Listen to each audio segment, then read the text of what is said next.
Bismillahirrahmanirrahim. Sikap Umar bin Khattab pada saat meninggalnya Nabi SAW. Tentu ini kisah panjang, saya ringkaskan. Waktu Umar bin Khattab radhiyallahu anhu melihat atau mendengar berita Nabi SAW sakit keras dan akan meninggal dunia, dan pada saat itu sudah meninggal dunia, Nabi SAW sudah meninggal ceritanya. Lalu banyak orang simpang siur yang mengatakan Nabi sudah meninggal, yang mengatakan belum. Umar bin Khattab waktu itu sulit menerima keadaan. Maka beliau berdiri dan berteriak sambil berkata, sesungguhnya beberapa orang munafik mengira bahwa Rasulullah SAW telah wafat. Padahal Rasulullah SAW tidak wafat, tapi beliau pergi kepada Rabbnya sebagaimana Musa bin Imran pergi menghadap kepada Rabbnya, lalu dia meninggalkan kaumnya selama 40 malam. Kemudian dia kembali kepada mereka setelah sebelumnya dikatakan telah wafat. Demi Allah, Rasulullah SAW pasti kembali. Sungguh, beliau akan memotong tangan dan kaki orang-orang yang mengatakan bahwa beliau telah wafat. Ini disebutkan dalam Ibnu Hisham, juga Ibnu Ishaq, dan diriwayatkan oleh Ibnu Sa'ad dalam Tabaqat dan disahihkan oleh Ibnu Hibban.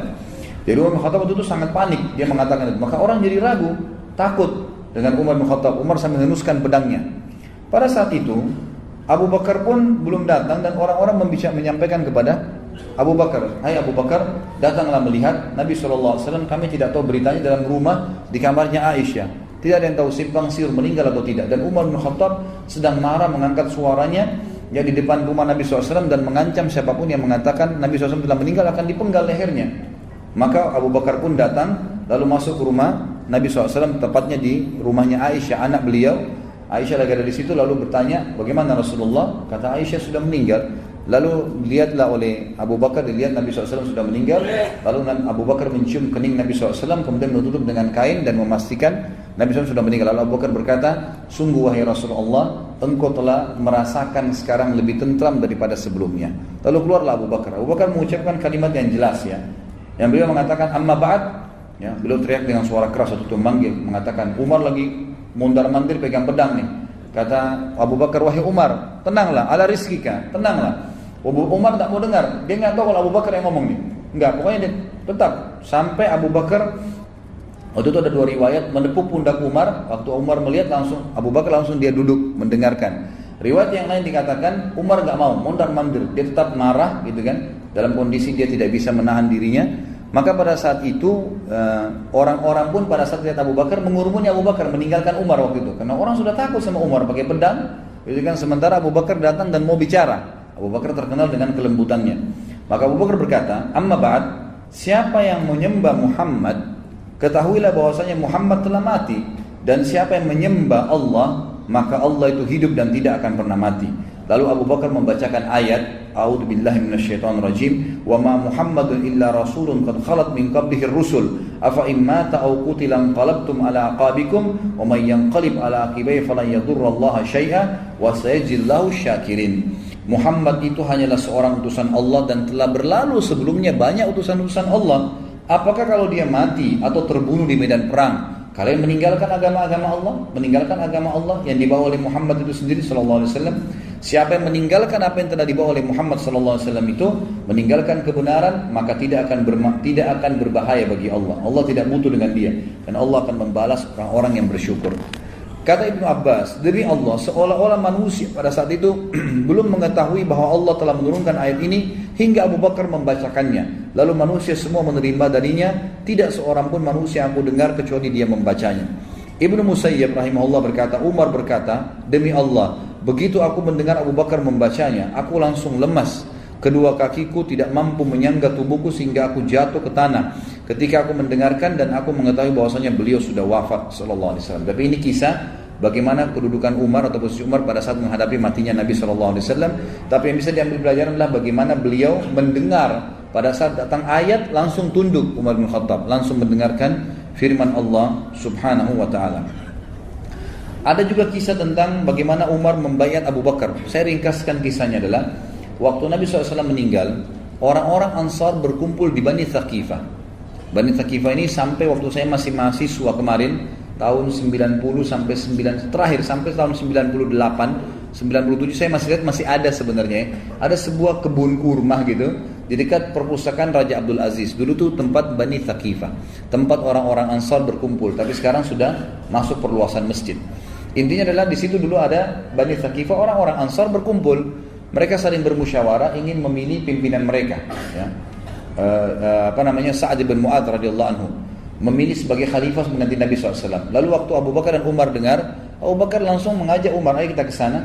Ya, datanglah mereka berdua ke Bani Thaqifah. Lalu Abu Bakar bersuara mengatakan setelah berbicara, amma ba'd, seterusnya lalu mengatakan, wahai orang-orang Ansar, kami mendengar kalian sudah bersatu untuk mendirikan atau menjadi pengganti Nabi SAW. Ketahuilah, Allah telah menyebutkan dalam Al-Quran, ya, was-as-sabiquna al-awwaluna minal muhajirin wal ansar.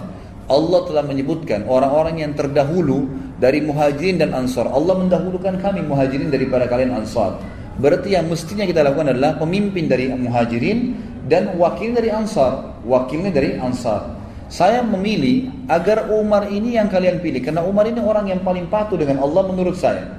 Maka melihat kejadian tersebut, Umar langsung berdiri memegang tangan Abu Bakar mengatakan, wahai orang-orang Ansar, siapa kira-kira yang mau, yang berani, gitu kan, yang berani mendahului Abu Bakar untuk jadi khalifah. Sementara waktu Nabi SAW mau meninggal, Nabi SAW menyuruh dia menjadi imam, dan dia adalah temannya Nabi di gua pada saat hijrah, ya, di Gar Thur, gitu kan. Waktu itu.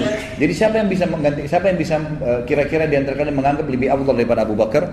Semua sahabat diam.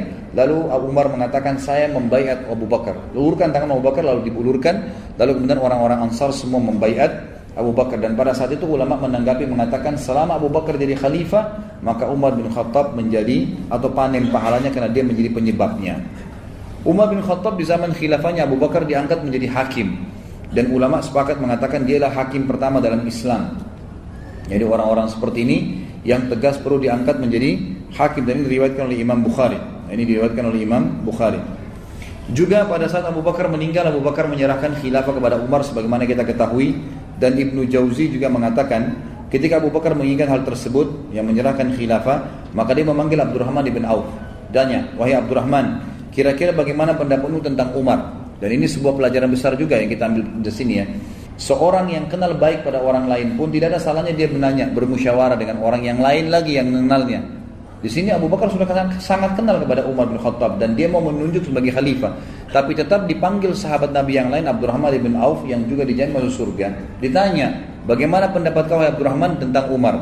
Berkatalah Abdurrahman, demi Allah, dia lebih baik dari apa yang engkau fikirkan tentang seorang laki-laki sekalipun dia sangat keras. Lalu Abu Bakar memanggil lagi Uthman, tanya Uthman, bagaimana pendapatmu tentang, ya, Abu Umar? Maka berkatalah Uthman, Anda lebih tahu, ya. Lalu Abu Bakar bilang dipaksa, saya tanya kamu demi Allah, jawab, bagaimana pendapatmu tentang, ya, Umar? Lalu Uthman berkata, ya Allah, ilmuku tentangnya ialah bahwa apa yang dia sembunyikan lebih baik daripada apa yang nampak darinya, bahwa di antara kita tidak ada orang yang semisal dengannya. Lalu Abu Bakar berkata, kalau begitu tulislah, semoga Allah merahmatimu. Ini yang ditulis oleh Abu Quhafa, Abu Bakar di akhir hidupnya, ya, kepada kaum muslimin agar mereka memilih orang yang terbaik di antara mereka, ya, adalah Umar bin Khattab. Itu ringkas ceritanya. Lalu akhirnya pada saat dia mau mengatakan saya menunjuk pingsanlah Abu Bakar. Lalu Uthman bin Affan menulis nama Umar bin Khattab, ditulis wasiat itu. Gak lama kemudian Abu Bakar sadar, lalu Abu Bakar mengatakan, bacakan hai Uthman. Kata Uthman, aku meninggalkan wasiat agar kalian memilih Umar bin Khattab. Ya, kata Abu Bakar, aku sangat tahu bahwasanya engkau khawatir kalau aku dari pingsan sudah meninggal dan tidak sempat mewasiatkan, dan engkau mengetahui Umar orang terbaik. Kata Uthman, iya. Maka Abu Bakar pun mengatakan, semoga Allah merahmatimu. Dan jadilah dia menjadi khalifah, ya. Ali bin Abi Thalib berkata, ketika ajal datang kepada Abu Bakar, dia melihat bahwasanya Umarlah orang yang paling mampu atasnya atau khilafah. Seandainya Abu Bakar bersikap nepotisme, niscaya dia mendahulukan anaknya. Dalam hal ini dia meminta pendapat kaum muslimin, ada yang rela dan ada yang tidak rela. Mereka berkata, apakah engkau wahai Abu Bakar akan mengangkat seorang pemimpin atas kami, seseorang yang keras, sementara engkau masih hidup? Apa yang engkau katakan kepada Rabbmu pada saat nanti dia bertanya kepadamu hari kiamat kalau kau dibangkitkan? Abu Bakar menjawab, aku berkata kepada Rabbku ketika aku menghadap kepadanya hari kiamat, Ilahi, wahai Tuhanku, aku telah mengangkat sebaik-baik hambamu atas mereka. Maksudnya ini tanggung jawabnya besar di mata Allah SWT. Lalu Ali melanjutkan, Abu Bakar menunjuk Umar sebagai penggantinya, maka Umar memimpin kami seperti dua sahabatnya, Rasulullah SAW dan Abu Bakar. Kami tidak mengingkari apapun atasnya. Setiap hari kami mendapatkan tambahan dalam agama dan dunia. Allah membuka belahan bumi dengannya dan melebarkan kota-kota. Dia adalah orang yang tidak takut karena Allah terhadap celaan orang-orang yang mencelahnya. Orang jauh dan orang dekat adalah sama dalam keadilan dan kebenaran. Allah Ta'ala menetapkan kebenaran atas lisan dan hatinya, sampai-sampai kami mengira bahwasanya ketenangan berbicara melalui lidahnya, dan bahwa di antara kedua matanya terdapat malaikat yang membimbingnya dan meluruskannya. Dan ini disebutkan oleh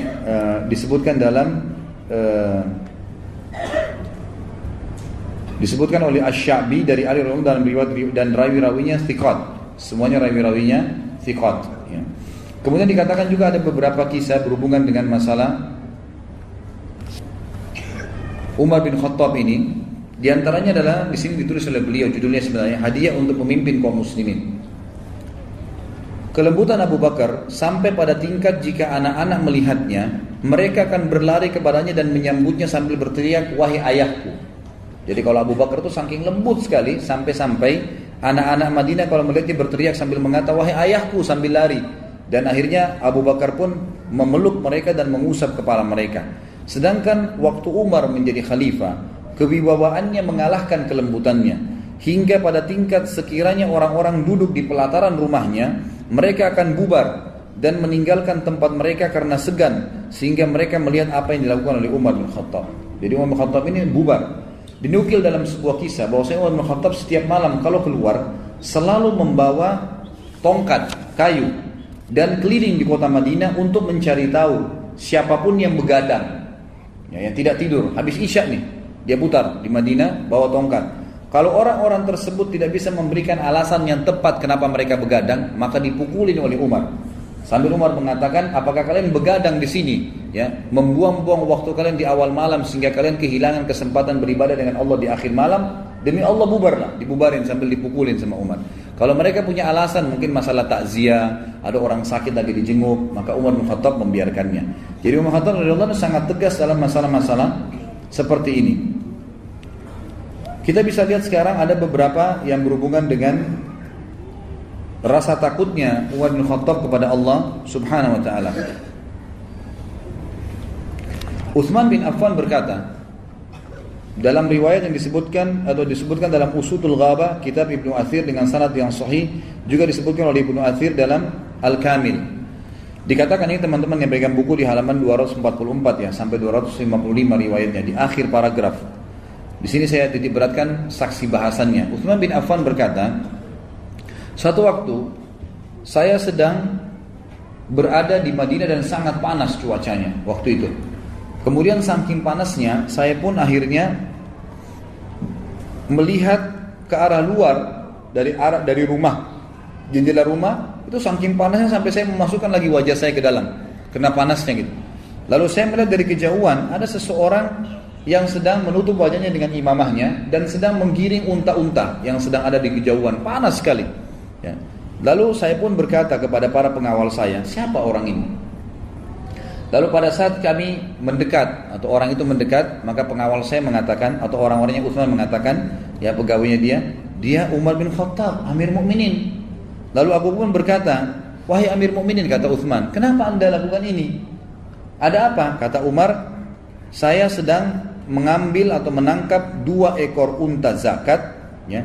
Yang unta zakat ini aku khawatirkan hilang, maka aku ingin membawanya ke Bima. Bima ini bukan nama kota kita ya. Jadi Bima itu istilah bagi tempat penggemukan atau pengumpulan unta-unta zakat. Maka aku takut jangan sampai hilang dan Allah meminta pertanggungjawaban dariku hari kiamat. Maka Utsman pun berkata, wahai Amir Mukminin, singgahlah minum dulu kalau begitu dan berteduh, biar kami yang mengurus kedua unta itu. Kata Umar, kembalilah ke tempat teduhanmu, wahai Utsman. Utsman berkata waktu itu kembali ke dalam rumahnya kepada orang-orang di sekitarnya, barang siapa yang ingin melihat kepada seorang laki-laki yang kuat lagi amanah, hendaklah dia melihat kedua orang ini. Lalu dia kembali kepada kami dan merubahkan tubuhnya.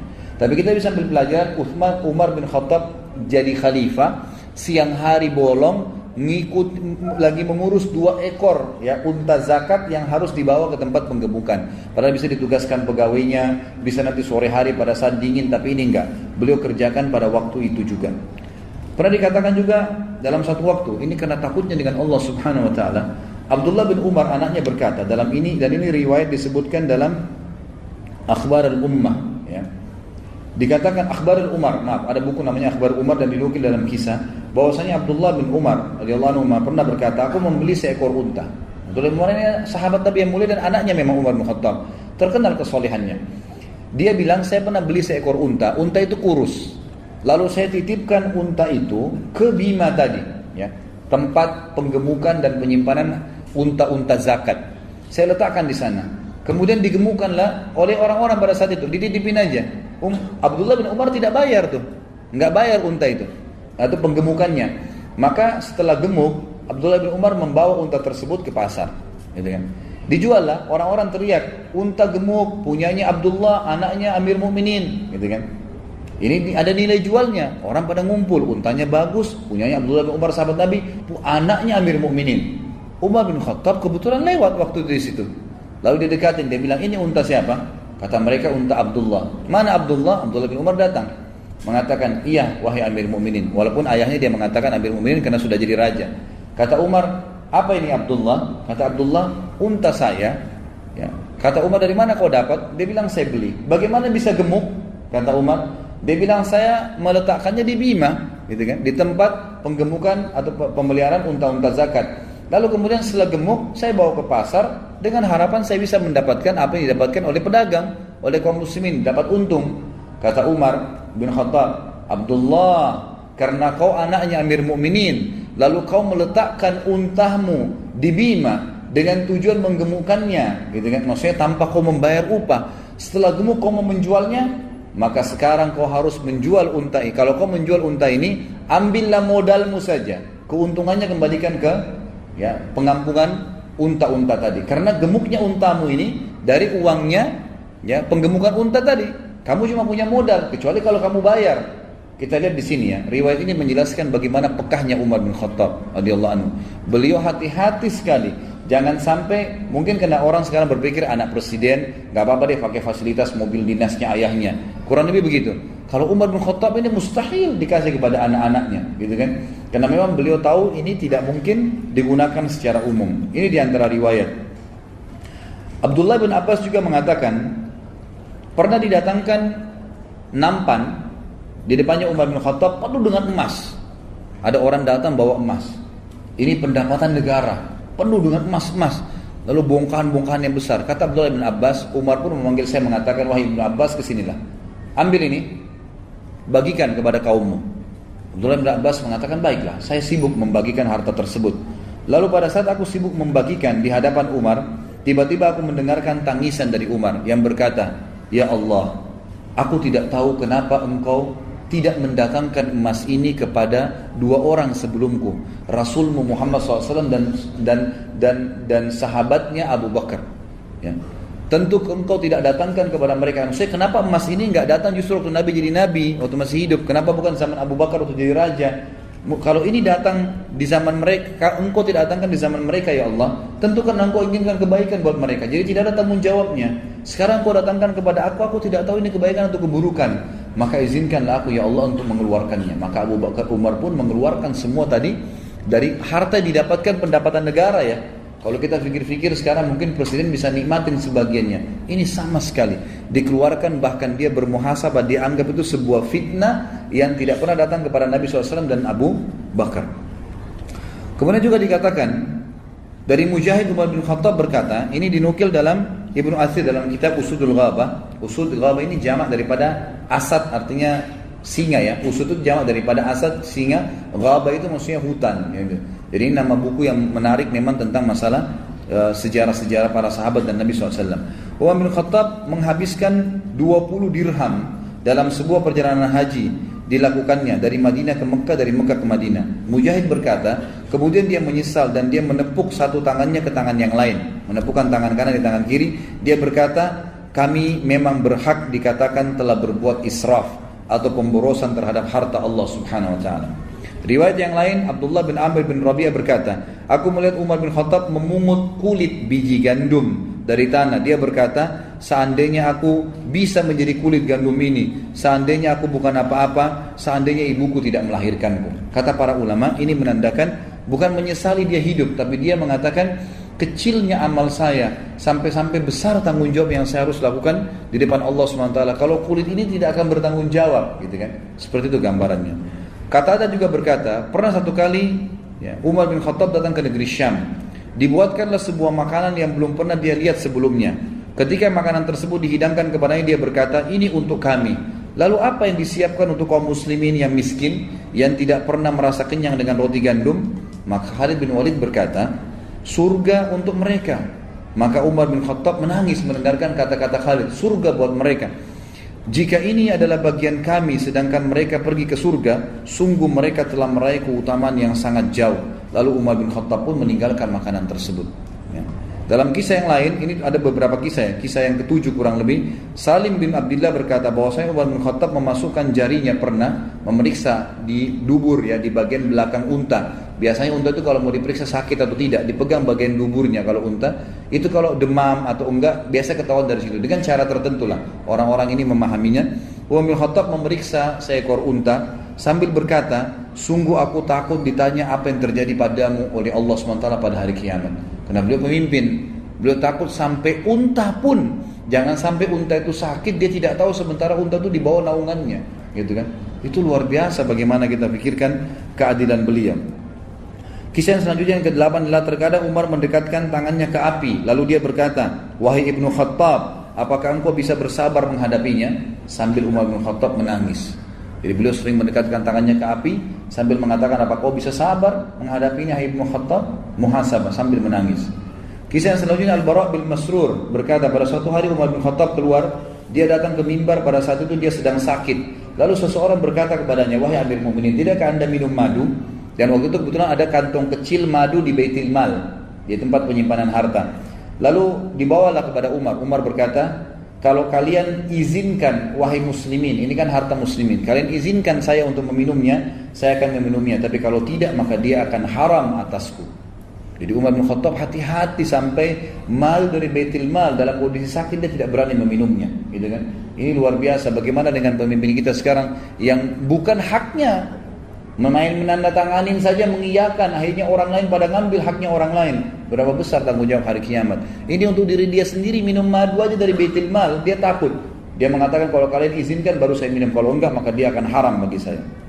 Ibnu Jauzi meriwayatkan dalam Manaqib Umar, dikatakan bahwasanya Ali bin Abi Thalib pernah berkata, aku melihat Umar bin Khattab di atas kudanya, lalu dengan cepat dia lari memicu kudanya itu. Lalu aku berkata, wahai Amir Mu'minin, mau kemana? Mau kemana anda ini? Maka kata Umar, seekor unta zakat lepas, aku ingin menangkapnya. Umar bin Khattab lihat lepas, dikejar sama dia sendiri, gak disuruh pegawainya, dia lari sendiri mengejar, gitu kan. Lalu Ali bin Abi Thalib mengatakan, sungguh engkau akan membuat lelah para khalifah setelahmu. Kalau semua orang harus buat begitu, kerepotan nanti hai Amir Mu'minin. Apa kata Umar? Wahai ayahnya Hasan, wahai Ali, jangan menyalahkanku demi zat yang telah mengutus Muhammad dengan kenabian. Seandainya seekor anak domba hilang di pinggir sungai Furat di Turki, niscaya Umar akan disiksa karenanya pada hari kiamat. Jadi Umar bin Khattab bermuhasabah diri yang luar biasa. Qatada berkata juga, ada seseorang yang bernama Mu'aykib. Mu'aykib ini salah satu penjaga Baitul Mal. Dia pernah membersihkan Baitul Mal, ditemukanlah ada koin dirham, 1 dirham jatuh. Abdullah bin Umar kebetulan lewat, Lalu Mu'aykib ini dia tidak masukkan ke Baitul Mal, dikasih Abdullah bin Umar, nih ambil aja deh, gitu, disuruh bawa. Ya mungkin karena dianggap anak khalifah gitu kan. Kata Mu'aykib, belum selesai saya bersihkan Baitul Mal, tiba-tiba suaranya Umar datang dan membawa di tangannya koin dirham itu. Ternyata dia tanya anaknya, kamu dapat dari mana dan seterusnya gitu kan. Lalu dia bilang, wahai Mu'aykib, apa ini? Kata Mu'aykib, ini tadi saya lagi sapu bersih, ada di sini, anak anda lewat saya kasih. Kata Umar bin Khattab, apakah engkau ingin umat Muhammad semuanya memperkarakanku terkait dengan dirham ini hari kiamat? Ini bukan punyaku, kau kasih anakku untuk apa? Nanti akan jadi masalah karena ini punya umat, berarti berhadapan dengan umat semuanya. Ini kadang-kadang orang tidak fikir ya. Kadang-kadang subhanallah dia ambil misalnya zakat mal, misalnya apalah, punyanya umat ini, bukan punya individu. Berarti dia bertanggung jawab dengan umat itu. Ada orang kadang-kadang nyalain satu kota. Tuh, orang Jakarta tuh begini. Satu kota dia berhadapan hari kiamat tuh. Berani benar, gitu kan? Nggak boleh sembarangan, jaga lisan, gitu kan? Tanggung jawabnya berat hari kiamat. Lalu Umar juga pernah membaca ayat dalam satu malam, biasanya dilakukan ya, yang biasa dilakukan, kemudian dia sakit dan sampai dijenguk oleh sahabat selama 1 bulan. Ini riwayat tadi sudah saya sebutkan, lalu diulangi oleh beliau di sini. Umar bin Khattab juga pernah masuk dalam sebuah kebun. Kebun itu memang kebun yang disiapkan, kebunnya sebut seseorang, dia masuk ke dalamnya karena dianggap dia Amir Mukminin, diberikan kesempatan Umar bin Khattab untuk masuk. Begitu Umar bin Khattab masuk ke dalam, ya, kata Anas bin Malik yang lagi jalan, saya terpisah dengan Amir Mukminin dengan sebuah pohon. Lalu saya mendengarkan Amir Mukminin mengatakan, wahai Amir Mukminin Ibnu Khattab, bagus, demi Allah engkau bertakwa kepada Allah, wahai Ibnu Khattab, atau dia akan mengazabmu. Artinya jangan sampai karena kau masuk ke kebun ini, kamu jadi lupa, akhirnya Allah mengazabmu, supaya dia tidak terlihai dengan kebun yang dikasih tersebut.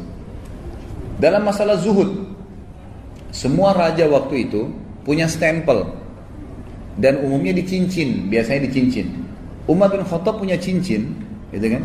Tertulis kalimatnya, kalau dia mengirim surat ke raja-raja, ke siapa saja, gubernurnya, isinya begini, kafa bil mauti wa'idan ya Umar. Tulisannya itu, cukuplah kematian sebagai penasihatmu wahai Umar. Cincinnya dia.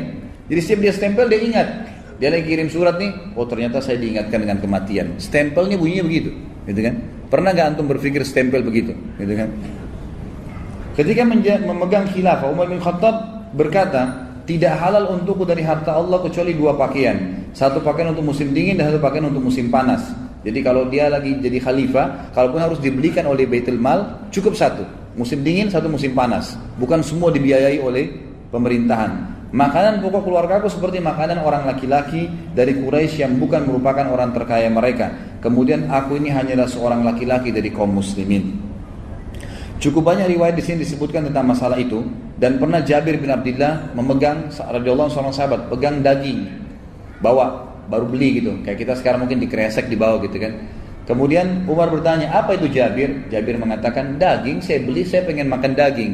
Umar menasihatin dia, bukan melarang ya, tapi menasihatin, mengatakan, wahai Jabir, apakah setiap kali kau lihat sesuatu, kau pengen sesuatu, kau selalu membelinya? Maka lalu Umar membacakan ayat yang membuat Jabir jadi belajar gitu dari situ. Umar mengatakan, baca firman Allah Al-Ahqaq ayat 20. Azhabtum tayyibatikum fi hayatikumud dunya. Ini potongan ayatnya.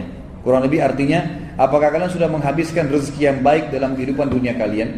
Artinya, cobalah redam, jangan semuanya dibeli, gitu kan. Dan ini sebuah pelajaran juga yang bisa diambil dari Umar radhiyallahu anhu. Seseorang pernah diundang oleh Umar bin Khattab makan. Orang ini kebetulan bernama Humaid bin Hilal, salah satu tokoh masyarakat lah, kepala suku. Ini di halaman 249 ya, di paragraf terakhir sebelah kanan. Dia lagi disiapkan makanan. Lalu pada saat dihidangkan, orang ini gak mau makan. Umar tanya, kenapa kau gak mau makan? Dia bilang, makanan anda keras dan tidak enak. Biarlah saya pulang ke rumah saya makan makanan yang sudah disiapkan di rumah saya, lembut, enak, gitu kan. Lalu kata Umar, apakah menurut kamu kami tidak bisa menyembelih seekor domba dan mengulitinya?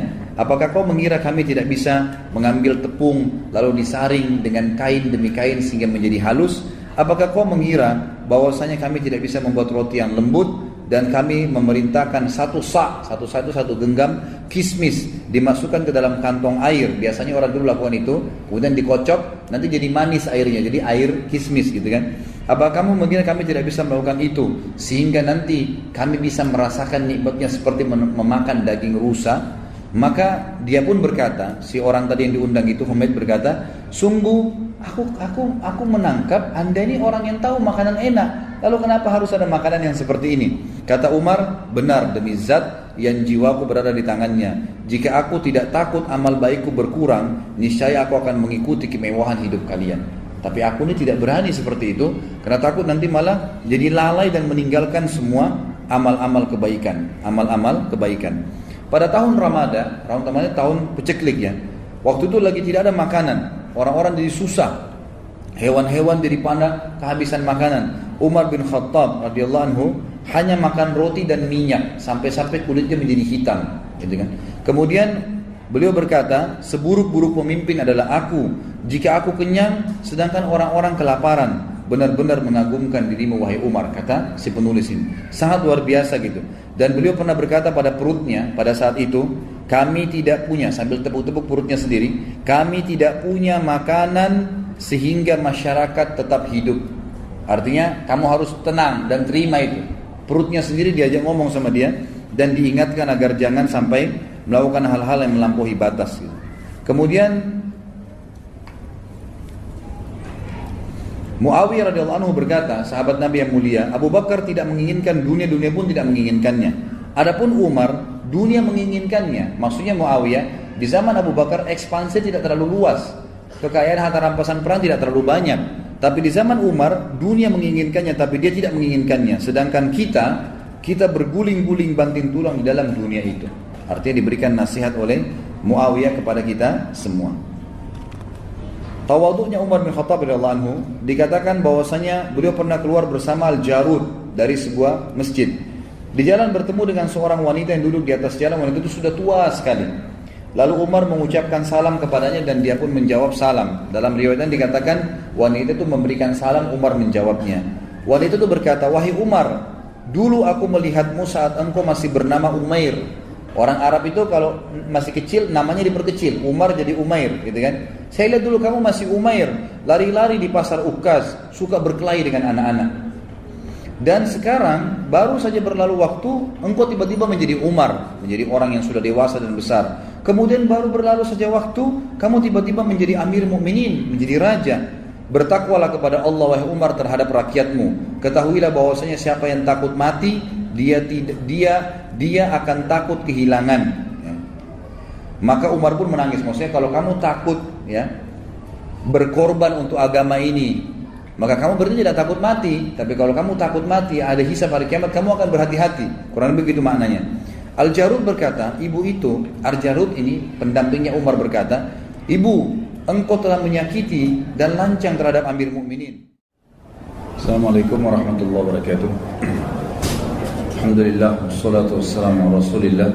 Segala puji bagi Allah Subhanahu wa taala, juga salawat dan taslim kepada Muhammad sallallahu alaihi wasallam.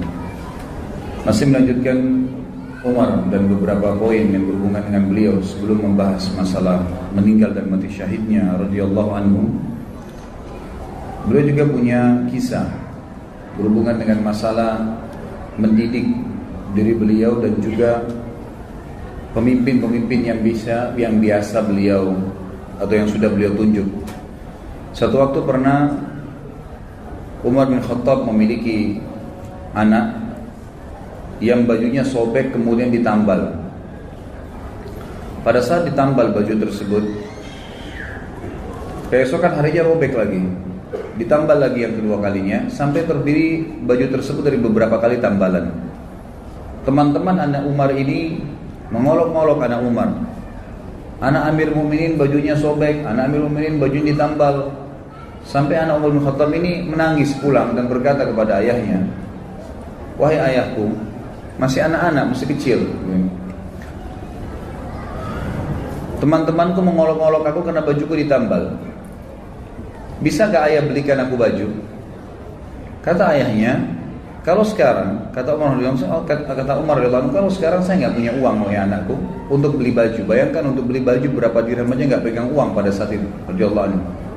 Beliau mengatakan, tapi aku akan coba mengirim surat kepada penjaga Baitul Mal.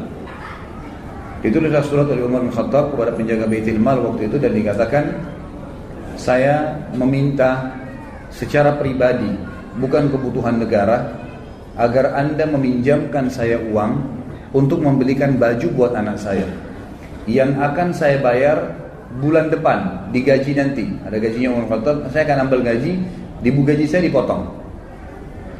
Lalu waktu sampai surat tersebut di tangan penjaga Baitul Mal, kita perhatikan di sini bagaimana penjaga Baitul Mal juga ini orang yang beriman. Dia membalas surat Umar bin Khattab dan mengatakan, wahai Amir Mukminin, kalau saya pinjamkan kepada Anda uang ini, apakah Anda punya jaminan masih bisa hidup sampai bulan depan sehingga Anda bisa membayarnya? Perhatikan, ini dialog antara atau surat antara seorang pemimpin yang menunjuk pegawainya, dan pegawai menulis seperti itu. Waktu tiba surat penjaga Baitul Mal kepada Umar bin Khattab, Umar bin Khattab pun menangis sambil berkata kepada, atau dalam kalimatnya yang masyhur, segala puji bagi Allah yang telah memberikan kepada saya orang-orang yang seperti ini. Lalu beliau berkata kepada anaknya, wahai anakku, bersabarlah.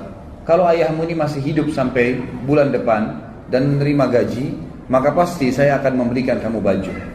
Ini sebuah pelajaran yang besar dari Umar radhiyallahu anhu. Dan kita lihat dari awal kisah tadi beberapa jam kita jelaskan, hampir semua yang berhubungan dengan beliau itu pelajaran demi pelajaran. Hidupnya dipenuhi dengan kisah-kisah yang luar biasa, yang menjadi ibrah, yang menjadi pelajaran.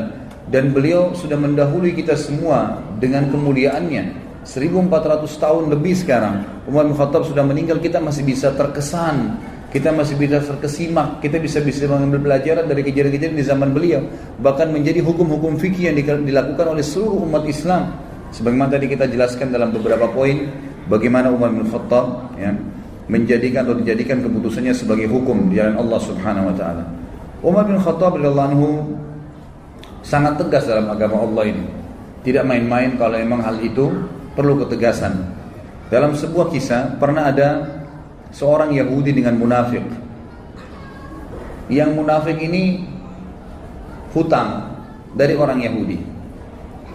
Kemudian tiba masa si Yahudi menagih dari munafik bilang enggak ada uang kamu sama saya. Cekcoklah dua orang ini, lalu diambil kesimpulan kita berhukum aja. Waktu itu Nabi SAW masih hidup. Maka datanglah keduanya ke Nabi SAW. Nabi SAW melihat sesuai dengan data-data yang ada, Yahudi punya hak. Kata Nabi SAW, berikanlah haknya si Yahudi ini, karena memang kamu berutang sama dia, ada buktinya jelas. Ternyata keluar munafik ini tetap bilang saya nggak mau bayar. Belum puas cari orang lain, dicarilah Abu Bakar. Ketemu Abu Bakar. Siapa setelah Nabi SAW? Abu Bakar, orang yang dianggap dimuliakan, datang ke sana. Memperlihatkan kasus kepada Abu Bakar, dipaparkan. Abu Bakar berhukum seperti hukum Nabi SAW, bahwasanya haknya Yahudi. Ternyata keluar dari rumah Abu Bakar, si munafik belum puas juga, saya belum mau bayar. Baik, Yahudi bilang kalau begitu kita cari orang lain. Kamu mau? Iya. Siapa? Umar bin Khattab. Datang kepada Umar radhiyallahu anhu di rumahnya. Begitu datang ke rumahnya, Umar bin Khattab mengatakan, siapa kalian? Satu mengatakan mengaku muslim tapi dia orang munafik. Di sini di riwayat tidak disebutkan namanya. Kemudian yang satu juga Yahudi. Lalu Umar bertanya, ada apa dengan kalian? Dia bilang, ini Yahudi bilang, ini si fulan utang dengan saya tapi nggak mau bayar, dia tidak mau akui. Lalu Umar pintar, Umar bertanya kepada mereka berdua, apakah kalian sudah pernah bertanya tentang masalah hukum ini sebelum datang ke sini? Kata mereka berdua, sudah. Kata Umar, kepada siapa? Mereka bilang, kami telah datang kepada Muhammad. Kata Umar, apa hukumnya? Kata Muhammad memberikan hak kepada si Yahudi ini, kata si munafik, karena alasan-alasan yang sudah dipaparkan. Lalu kalian kemana lagi? Mereka berkata, kami sudah ke Abu Bakar. Apa hukumnya Abu Bakar? Sama saja dengan hukumnya Muhammad SAW. Lalu Umar berkata, untuk apa kalian datang kepada saya? Keduanya mengatakan, kami ingin berhukum. Umar bilang, baiklah, tunggu sebentar. Umar masuk ke dalam mengambil pedang, kemudian mengejar keduanya, akan menebas keduanya. Dua-duanya lari dari rumahnya Umar. Lalu Umar berkata, apakah kalian sudah berhukum kepada Rasulullah SAW? Masih ragu? Datang ke Abu Bakar lalu masih ragu, lalu datang kepada saya minta hukum, ini hukum saya, pedang ini, gitu kan. Jadi beliau tidak main-main dengan hukum, gitu kan. Kalau memang sudah saatnya, saatnya, gitu kan. Seperti itu gambarannya. Dan tentu apa yang akan kita sampaikan, dipaparkan di buku ini, belum semua kisah Umar ternukilkan. Jadi bukan mustahil ikhwah-ikhwah sekalian, kalau anda pernah mendapatkan kisah lain tentang Umar asal riwayatnya sahih, itu tidak ada masalah. Karena cukup banyak riwayat yang dinukil yang memang belum dinukil di sini. Di antaranya ada kisah Umar bin Khattab dengan rahib, seorang pendeta Yahudi yang masuk Islam akhirnya karena sifat Nabi SAW. Dan ini sudah saya sebutkan di bahasan pada saat menjelaskan tentang kelebihan Nabi SAW. Ringkas ceritanya ada seorang Yahudi yang pernah Nabi SAW utang dengannya 20 sak kurma. Satu sak kurma 2,5 kilo. Kemudian Nabi SAW sepakat akan dibayar di waktu tertentu. Ternyata belum tiba waktunya, orang Yahudi ini sudah datang, pendeta Yahudi sudah datang dan langsung berdiri di sebelah Nabi SAW, mencekik leher Nabi dengan sisa kain imamahnya, alaihissalatu wassalam. Lalu Orang-orang waktu itu lagi hadir di masjid dan semuanya pada melihat kejadian tersebut. Akhirnya Umar bin Khattab yang ada di depan saf mengatakan, ya Rasulullah, izinkan saya menebas lehernya Yahudi ini. Gitu. Lalu Nabi SAW memberikan isyarat untuk duduk Umar. Lalu Nabi SAW dalam kondisi tercekik menanyakan kepada Yahudi, ada apa hai Yahudi? Kata Yahudi ini, bayar utangmu hai Muhammad. Kata Nabi SAW, kan belum tiba saat waktunya. Dia bilang, tetap saya mau dibayar sekarang. Maka Nabi SAW dalam kondisi duduk tercekik dan Yahudi ini berdiri menarik imamah beliau SAW, berkata kepada Umar, wahai Umar, pergilah ke Baitul Mal dan ambillah 20 sak kurma, bayarkan utang saya dan tambah 20 sak lagi.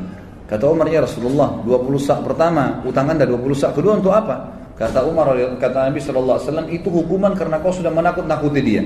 Kau tadi sudah mengancam akan menebas lehernya. Artinya Nabi SAW seakan-akan memberikan isyarat, kalau saya masih ada jangan ambil keputusan, gitu kan? Maka Umar pun pergi ke Baitul Mal, meninggalkan Yahudi ini. Yahudi jalan di belakangnya sambil marah dengan Yahudi ini. Tiba di Baitul Mal, Umar bin Khattab radhiyallahu anhu menyiapkan 20 sak kurma diberikan kepada Yahudi itu. Waktu mau disiapkan 20 sak kedua, Yahudi ini bilang, enggak usah hai Umar. Kata Umar, kenapa? Dia bilang, Umar, apa kau tahu siapa saya? Kata Umar, saya enggak mau tahu siapa kamu.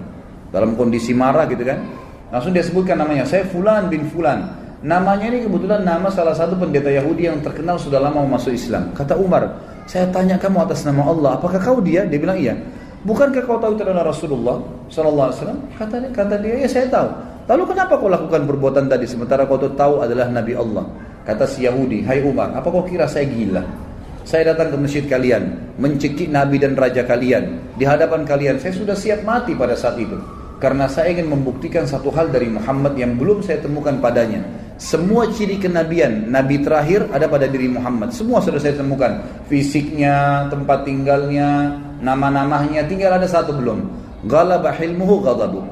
Emosinya dikalahkan dengan kasih sayangnya. Dan tadi tuh saya sengaja nagih sebelum waktu, saya sengaja cekik lehernya, tujuannya untuk memancing emosinya. Ternyata memang kasih sayangnya mengalahkan emosinya. Dan sekarang saya mengucapkan, Umar, asyhadu an la ilaha illallah wa anna Muhammad Rasulullah. Ini syahadat orang tersebut di depan Umar radhiyallahu anhu. Ini diantara kisah yang belum dinukil tentunya. Ada juga kisah yang lain, kisah tentang masuk Islam, kisah tentang Umar radhiyallahu anhu zaman khilafahnya. Beliau sempat keliling kota Madinah di malam hari. Kemudian beliau menemukan ada satu laki-laki Badui. Laki-laki Badui ini kebetulan lagi menancapkan tali kemahnya sambil mengikat kencangan tali untahnya, dan di dalam kemahnya ada suara rintihan perempuan yang sedang menangis. Maka Umar pun lewat dan berkata setelah memberikan salam, wahai laki-laki, hai rajul, bahasa Arabnya, wahai rajul, siapa kamu ini? Dia mengatakan, saya orang musafir dari Badui padang pasir, lagi lewat malam, kemalaman saya lihat ada tanah kosong, saya tebar kemah saya mau nginap di sini. Kata Umar, suara siapa tuh rintihan dalam kemahmu? Dia bilang, sudahlah saudaraku, pergilah, tidak usah campurin itu. Kata Umar, mungkin saya bisa bantu. Kata orang itu suara istri saya yang mau melahirkan, ya, tapi tidak ada yang bantu. Saya nggak tahu bagaimana melahirkan perempuan, dan juga tidak ada wanita yang saya kenal di Madinah bisa minta bantuan, apalagi itu tengah malam. Dan sebagian ulama menukil kisah ini di tahun 23 Hijriah, tahun terakhir Umar radhiyallahu anhu hidup. Dan juga ya, pada saat itu tengah malam, di awal malam, dan itu sekitar jam 12 malam gitu kan, jam 11, jam 12 malam, yang orang waktu itu sudah tidur semua. Jadi ini Umar bin Khattab sedang mengontrol, mengawasi sendiri. Ringkas cerita adalah Umar bin Khattab lalu berkata kepadanya, maukah kau saya datangkan seorang wanita dari Madinah yang bisa membantu istrimu melahirkan? Dia bilang mau. Perlu jemaah tahu bahwasanya laki-laki Badui ini belum tahu kalau ini Umar bin Khattab, belum tahu kalau ini khalifah. Umar pun radhiyallahu anhu lalu pulang, dia tidak membangunkan ya, penasihat-penasihatnya atau mungkin dokter, tabib ya, kalau kita zaman dulu dikatakan ya dengan istilah tabib ya, atau orang yang bisa mengobatin, atau bidan mungkin perempuan yang bisa melahirkan. Tidak, dia pulang ke rumahnya, dia bangunkan istrinya. Yang waktu itu istrinya adalah Ummu Kalthum, anaknya Ali radhiyallahu anhu. Lalu berkata Umar bin Khattab, wahai cucunya Rasulullah, apakah kau mau mendapatkan pahala seorang wanita muslimah yang mau melahirkan malam hari enggak ada yang tolong? Ummu Kalthum radhiyallahu anha juga punya iman yang kuat, anaknya Ali radhiyallahu anhu, cucu Nabi SAW. Dia tidak mengatakan, wahai Amir Mu'minin, carilah wanita Ansar yang bisa melahirkan. Tidak, dia mengatakan dengan jelas dan tegas, tentu saja saya ingin dapat pahalanya. Kata Umar, siapkanlah persiapan, perlengkapanmu untuk melahirkan dan ikut sama saya. Maka jalanlah pada malam itu, saudaraku sekalian, 2 orang, raja muslim dan ratunya. Tidak ada pengawal, tidak ada yang dampingin, dan tidak ada media yang akan mengekspos itu. Karena yang sedang dibantu seorang badui yang cuma lewat, besok pagi mau pergi lagi. Gak ada yang tahu, tengah malam nih. Ya, kita tahu sekarang banyak orang mau melakukan satu perbuatan, kegiatan, kena ada eksposnya. Kemudian bisa mengangkat namanya. Sama sekali enggak. Jalanlah keduanya, tiba di kemah orang Badui tersebut. Ringkas ceritanya, kata Umar bin Khattab kepada istrinya, masuklah ke kemah dan selesaikan tugasmu. Istrinya pun akhirnya membantu wanita tersebut melahirkan. Gak lama kemudian, sementara menunggu, tentu Umar bin Khattab ngobrol sama orang Badui, dan orang Badui belum tahu kalau Umar bin Khattab, ngobrol-ngobrol aja seperti biasa. Lalu kemudian terdengar suara bayi dari dalam, dan Ummu Kalthum, istri Umar bin Khattab radhiyallahu anhum ajma'in, berkata, "Ya Amir Mukminin, wahai pemimpin orang yang beriman," gitu ya. Jadi ini, hai raja, beritahukan kepada laki-laki di sebelahmu kalau istrinya sudah melahirkan normal. Begitu mendengarkan kalimat Amir Mukminin, si Badui tadi dari tempat duduknya turun ke tanah, ketakutan, lalu berkata, "Apakah Anda Amir Mukminin Umar bin Khattab?" Umar bin Khattab mengatakan kepada dia, "Ala rizkika, tenang aja." Dia bilang, diulangi, "Apakah Anda Amir Mukminin Umar bin Khattab?" Kata Umar, "Iya, saya Amir Mukminin Umar bin Khattab, dan yang membantu tadi melahirkan istrimu itu adalah Ummu Kalthum, anaknya Ali bin Abi Thalib, cucunya Rasulullah SAW." Maka orang ini pun menangis pada saat itu dan berkata, "Maha suci Allah yang telah mengaruniakan saya nikmat yang tidak terhingga malam ini, karena saya telah didepani duduk oleh raja ya, muslimin, dan istri saya telah dibantu melahirkan oleh ratu muslimin, dan anak saya disentuh pertama kali dengan kulit cucu Nabi SAW." Kita lihat bagaimana perilaku Umar bin Khattab yang luar biasa, gitu kan? Setiap perilakunya menjadi sebuah pelajaran. Kisah yang lain juga, Umar bin Khattab radhiyallahu anhu pernah satu malam jalan, kemudian menemukan ya, di luar kota Madinah tentunya ini. Ini kisah yang sahih adalah di luar kota Madinah. Kemudian dia lagi jalan dan dia temukan ternyata ada seorang wanita yang sedang duduk. Kemudian di sebelahnya ada 3 orang anak yang sedang menangis. Kemudian Umar bin Khattab pun datang sambil mengatakan, ya, "Assalamualaikum wahai pemilik cahaya api itu." Lalu wanita itu menjawab. Setelah itu Umar mengatakan, "Apakah engkau mengizinkan aku mendekat?" Kata wanita itu, "Mendekatlah tapi dengan sopan, kalau enggak pergilah." Kata Umar bin Khattab pada saat mendekat, "Ada apa wahai hamba Allah?" Dia bilang, "Dan kenapa anak-anakmu menangis?" Dia bilang, "Saya sudah berapa hari enggak makan, anak saya kelaparan, butuh makanan." "Terus apa yang kamu masak di panci?" "Yang saya masak di panci sebuah batu yang saya masukkan supaya anak-anak saya kira saya masak, dan ini sudah 3 hari berjalan. Sementara Amir Mukminin tidak perhatian kepada kami." Dia tidak tahu kalau ini Umar bin Khattab. Lalu Umar pun berkata kepada temannya, kalau tidak salah itu bersama dengan Ubay bin Ka'ab. Mereka berdua lalu menuju ke Baitul Mal, mengambil kebutuhan muslimin, dipikul. Kemudian Umar berkata, "Angkatlah ke pundakku." Kata Ubay, "Biar saya yang angkat Amir Mukminin." Kata Umar, "Angkat ke pundakku," sampai 3 kali. Ubay terus mengatakan, "Biar saya Amir Mukminin." Kata Umar, "Apa kau ingin memikul dosaku pada hari kiamat?" Maka Ubay pun diam. Lalu pergilah mereka berdua ke sana. Lalu Umar bin Khattab, dalam riwayat ini dikatakan meniup panci yang tadinya apinya sudah mulai redam, sampai terlihat asap dan percikan-percikan api berada di antara jenggot beliau. Dan waktu itu Umar bin Khattab memiliki jenggot yang sama Nabi SAW sampai ke dadahnya radhiyallahu anhu. Kemudian beliau meniup di tengah malam, seorang raja meniup api panci untuk memasakkan masyarakatnya. Setelah terbakar api tersebut, lalu Umar bin Khattab mengatakan kepada ibu tersebut, "Taburilah gandum di atas air." Lalu Umar yang mengaduknya. Terus diaduk sampai menjadi kental, menjadi makanan. Ditaruhlah garam, ditaruhlah segala kebutuhannya. Kemudian setelah itu diberikanlah makan oleh Umar bin Khattab. Dikatakan, "Berikan saya nampan." Dikasih nampan, ditumpah. Kemudian diberikan makan anak-anak tersebut sampai semua kenyang. Setelah kenyang, kata Umar, "Ambillah ini semua." Lalu ibu tersebut berkata, "Sungguh demi Allah kau lebih baik daripada Amir Mukminin." Dia tidak tahu kalau ini Umar bin Khattab. Kata Umar, "Janganlah berkata begitu wahai ibu. Kalau kau satu waktu bertemu dengan Amir Mukminin, kau pasti akan menemukan saya ada di sana." Gitu kan? Hanya begitu saja. Lalu Umar bin Khattab memegang tangan Ubay, sama-sama keluar.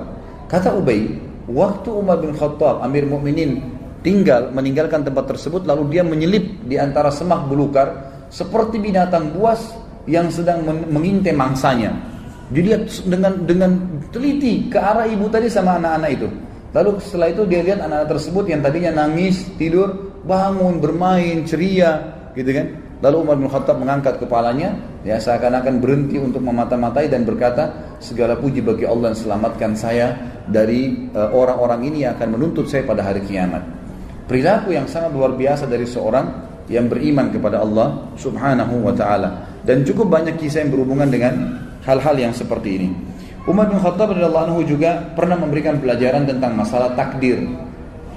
Sebagaimana dinukil dalam banyak riwayat-riwayat sahih, teman-teman yang pegang buku bisa di halaman 276 sampai 277 kisah yang berhubungan dengan masalah itu. Umar bin Khattab radhiyallahu anhu pernah menuju ke negeri Syam, dan di negeri Syam itu ternyata ada satu wilayah yang akan dimasukin, terkenal ada penyakit taun. Ya, sebelum keluar ke negeri Syam, masih dari kota Madinah, gitu kan? Riwayat Sahih menjelaskan masih di kota Madinah. Lalu pada saat itu ada seorang panglima perang, Abu Ubaidah bin Jarrah radhiyallahu anhu, yang terkenal juga, salah satu yang terkenal, Amin Hadil Ummah, orang yang paling terpercayanya umat Islam, gitu kan? Waktu itu Umar bin Khattab mengatakan, waktu mau keluar, dikatakan negeri yang anda mau pergi ini oleh sebagian sahabat ada penyakit taun. Taun itu penyakit yang memang Nabi SAW larang kita masuk ke sana kalau ada penyakit itu. Dan kalau kita sedang ada di satu lokasi yang ada penyakit itu, maka otomatis kita dilarang keluar. Ini khilaf di antara ulama tentang masalah bahasa Indonesia atau penyakit ini. Ada yang mengatakan kusta, ada yang mengatakan menyebutkan beberapa jenis penyakit, tapi saya tidak terlintas sekarang nama-namanya. Ringkas cerita adalah Umar bin Khattab mengatakan kalau begitu kita urunkan niat dulu, jangan dulu pergi. Lalu Abu Ubaidah radhiyallahu anhu datang mengatakan, wahai Amir Mu'minin, apakah anda lari dari takdirnya Allah? Kata Umar bin Khattab, saya lari dari takdir Allah ke takdir Allah yang lain. Nah, jadi maksudnya di sini, selama masih berhubungan dengan perilaku seorang hamba, perilaku pilihan, makan atau tidak, minum atau tidak, tidur atau tidak, keluar atau tidak, semua itu adalah pilihan ikhtiar, gitu kan? Kalau kita mau keluar ternyata khawatir ada gelap, badai, hujan, panaskah, kita lalu memilih lebih di rumah, berarti kita sedang memilih takdir Allah yang lain. Itu maksud Umar radhiyallahu anhu, kan gitu. Maka Umar mengatakan, saya lari dari takdir Allah kepada takdir Allah yang lain. Lalu Umar berkata, wahai Abu Ubaidah, seandainya yang mengucapkan itu bukan kamu, artinya masa kamu yang bisa mengucapkan seperti itu sementara kamu ini adalah orang yang paling terkenal, gitu kan? Lalu akhirnya Umar bin Khattab pun membiarkan. Dalam riwayat yang lain Abu Ubaidah mengatakan, baiklah saya yang akan pergi ke sana. Maka dia pun berangkat. Umar bin Khattab sempat memeluk Abu Ubaidah, mengetahui ini pasti akhir hidupnya, gitu kan?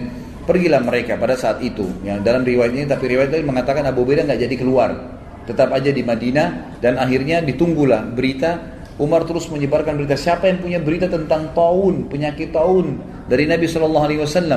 Abdurrahman ibn Auf, sahabat Nabi yang lain radhiyallahu anhu, sempat waktu itu tersibukkan dengan beberapa kegiatan. Lalu pada saat dengar orang lagi ngumpul bersama Umar bin Khattab, dia pun datang lalu mengatakan, saya memiliki kabar dari Nabi SAW. Ya, dan ini riwayat disebutkan dalam riwayat Bukhari tentang kisah ini. Dia mengatakan, aku mendengarkan Nabi SAW bersabda, idza sami'tum bihi bi ardin fala tuqaddimu alaihi, wa idza waqa'a bi ardin wa antum biha fala takhruju firaran minhum. Jika kalian mendengarkan taun terjadi di satu daerah, maka kalian jangan ke sana. Dan jika kalian bila itu terjadi pada satu kaum, sedangkan kalian berada di dalamnya, maka kalian jangan keluar darinya atau menghindarinya. Maka Umar pun akhirnya bertahmid, mengatakan, alhamdulillah, segala puji bagi Allah yang telah membantu aku untuk mengambil keputusan yang tepat.